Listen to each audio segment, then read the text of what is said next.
ନମସ୍କାର, ମୁଁ ସୂର୍ୟା ପୁଣି ଥରେ ଆପଣମାନଙ୍କୁ ମୋର କେମିତି ପ୍ରେମିକା ତୁ କବିତାରେ ସ୍ୱାଗତ।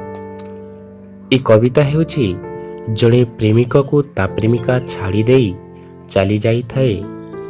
ସେ ପ୍ରେମିକ ତାକୁ ଝୁରୁଥାଏ ଆଉ କହୁଥାଏ, କେମିତି ପ୍ରେମିକା ତୁ, କେମିତି ପ୍ରେମିକା ତୁ। ଏ ରଙ୍ଗ ଭରା ଦୁନିଆରେ ପୁଷ୍ପମାନଙ୍କର ବାସ୍ନା ଛୁଟି ଆସୁଥିଲା।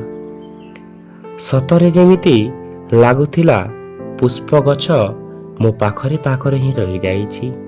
ହଁ, ରହିଯାଇଛି।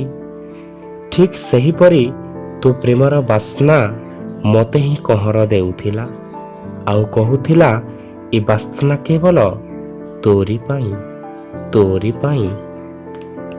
ସତରେ ତୁ କେମିତି ପ୍ରେମିକା ମୋର। ମୋ ହୃଦୟକୁ ପଶି ଆସି ମୋ ହୃଦୟରେ ଖେଳ ଖେଳି ଆଜି ମୋତେ ଛାଡ଼ି ଚାଲିଗଲୁ।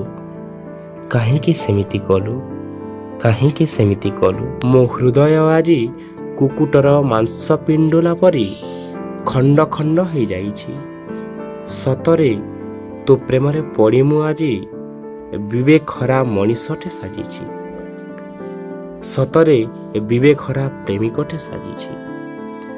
ଏ ସମାଜରେ କଟା ପଇଡ଼ ପରି ମୋ ଶରୀର ଧରି ବଞ୍ଚି ପାରୁନି। କେମିତି ପ୍ରେମିକା ତୁ, ତୋ ପାଇଁ ବଞ୍ଚି ପାରୁନି। କେମିତି ପ୍ରେମିକା ତୁ। ତୋ ସହିତ କଥା ହେବା ପାଇଁ, ତୋତେ ପାଇବା ପାଇଁ ଏ ମନରେ କେତେ ଉଲ୍ଲାସ ଭରି ହୋଇ ରହିଥିଲା। ସତରେ ତୋତେ ପାଇବା ପାଇଁ ଏ ମନରେ ଉଲ୍ଲାସ ଭରି ହୋଇ ରହିଥିଲା। ଆଉ ଏ ଓଠରେ ସବୁବେଳେ ତୋରି ପାଇଁ ହସର ବାସ୍ନା ଛୁଟୁଥିଲା।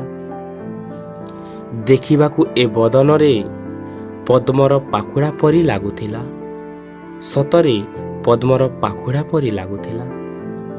କେମିତି ପ୍ରେମିକା ତୁ, କେମିତି ପ୍ରେମିକା ତୁ। ଏ ଶରୀରରୁ ସବୁ ବାସ୍ନା କାଢ଼ି ନେଇ ଗଲୁ। କେମିତି ପ୍ରେମିକା ତୁ, କେମିତି ପ୍ରେମିକା ତୁ।